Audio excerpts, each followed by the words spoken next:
Assalamualaikum warahmatullahi wabarakatuh. Nama saya Rizky Amelia Hasibuan, NIM 0305181035 dari Pendidikan Matematika 5 akan membuat video mengenai teorema-teorema pengantar analisis real. Teorema yang akan saya jelasi yaitu 2.5.2 sifat interval bersarang, 2.5.3 teorema, dan 2.5.4 teorema. Baiklah, saya akan menjelaskan teorema 2.5.2 mengenai sifat interval bersarang. Dinyatakan dalam teorema berikut, jika IN adalah interval AN, BN, N di sini bilangan asli merupakan barisan interval bersarang dengan IN tertutup dan terbatas untuk setiap bilangan asli N. Maka irisan dari semua interval IN tidak kosong, maka terdapat si bilangan real sedemikian sehingga si anggota IN untuk setiap bilangan asli N.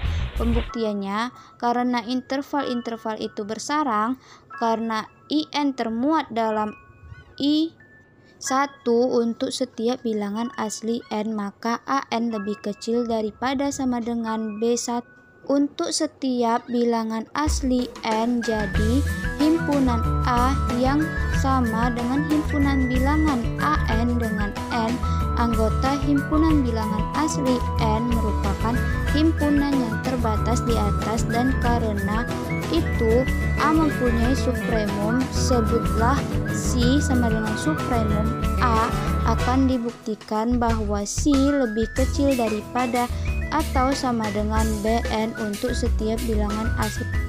Untuk setiap bilangan asli N dapat diperiksa bahwa BN adalah batas atas dari A. Untuk itu, misalkan anggota N, ada dua kasus. Yang pertama, jika N lebih kecil K, maka IK termuat dalam IN sehingga AK lebih kecil daripada atau sama dengan BK, dan BK akan lebih kecil daripada atau sama dengan BN. Yang kedua, jika K lebih kecil N, maka IK memuat IN sehingga AK lebih kecil daripada atau sama dengan AN, dan AN lebih kecil daripada atau sama dengan BN. Jadi AK lebih kecil daripada atau sama dengan BN untuk setiap bilangan asli K, yang menegaskan bahwa BN merupakan batas atas A. Oleh karena itu, C lebih kecil daripada atau sama dengan BN, dan ini berlaku untuk setiap bilangan asli N.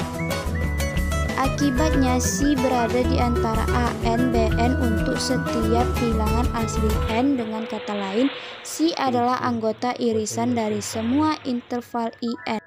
Lanjut ke teorema 2.5.3. Ini merupakan kasus khusus saja dari teorema 2.5.2 yang menyatakan jika IN adalah interval tutup AN BN dengan N bilangan asli, merupakan barisan interval bersarang dengan infimum dari lebar selang IN yaitu BN min AN sama dengan 0. Maka semua interval IN merupakan himpunan singleton yang mempunyai satu anggota saja. Dapat dibuktikan dengan menggunakan argumen yang serupa, kita bisa meninjau eta infimum dari BN, maka di sini AN akan lebih kecil daripada atau sama dengan eta untuk setiap bilangan asli N, sehingga C lebih kecil atau sama dengan eta. C adalah supremum dari AN. Selanjutnya, jika X anggota IN untuk setiap bilangan asli N, maka X akan berada di antara C dan eta untuk setiap bilangan asli N. Nah, sekarang ambil epsilon positif sembarang dan pilih N sedemikian sehingga BM min AM lebih kecil daripada epsilon ini, karena definisi infimum dan dari definisi eta dan C, eta min C akan lebih kecil daripada atau sama dengan BM min AM, dan bilangan ini lebih besar atau sama dengan 0, jadi eta min C diapit oleh 0 dan epsilon di sini bilangan positif sembarang tadi. Ketaksamaan yang berlaku untuk setiap epsilon positif sembarang hanya mungkin terjadi jika eta min C sama dengan 0 atau eta sama dengan C. Dalam hal ini, irisan dari interval IN adalah himpunan C. Lanjut teorema terakhir 2.5.4,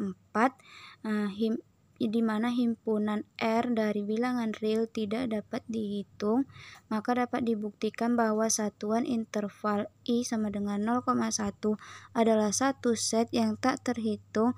Itu menyiratkan bahwa himpunan R adalah himpunan yang tidak dapat dihitung, karena jika R dapat dihitung maka bagian I juga akan bisa dihitung. Buktinya dengan kontradiksi, jika kita berasumsi bahwa atau dapat dihitung, maka kita dapat menghitung set sebagai I sama dengan himpunan X1, X2 hingga Xn. Pertama-tama memilih subinterval tertutup I1 atau I seperti yang X1 tidak beranggota I1, lalu pilih subinterval tertutup I2 atau I1 seperti yang X2 tidak beranggota I2, dan seterusnya. Lewat sini diperoleh interval tertutup tidak kosong. I1 termuat, I2 termuat, dan seterusnya.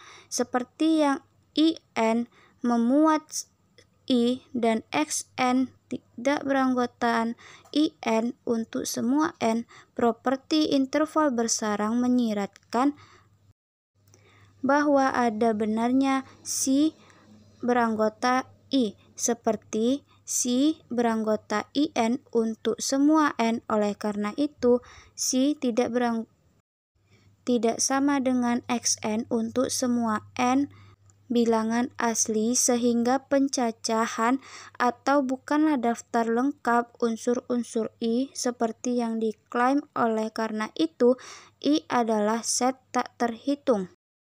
Fakta bahwa himpunan R bilangan real tidak dapat dihitung dapat digabungkan dengan fakta bahwa himpunan Q bilangan rasional dapat dihitung, sehingga menyimpulkan bahwa himpunan R per Q irasional nomor tidak terhitung.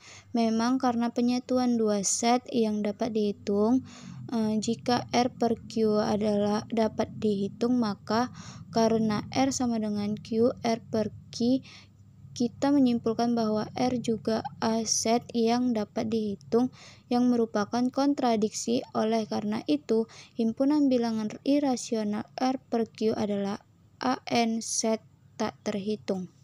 Demikianlah penjelasan saya mengenai teorema-teorema pengantar analisis real. Lebih kurangnya saya mohon maaf, dan kepada Allah saya mohon ampun. Wabillahi taufiq wal hidayah. Wassalamualaikum warahmatullahi wabarakatuh.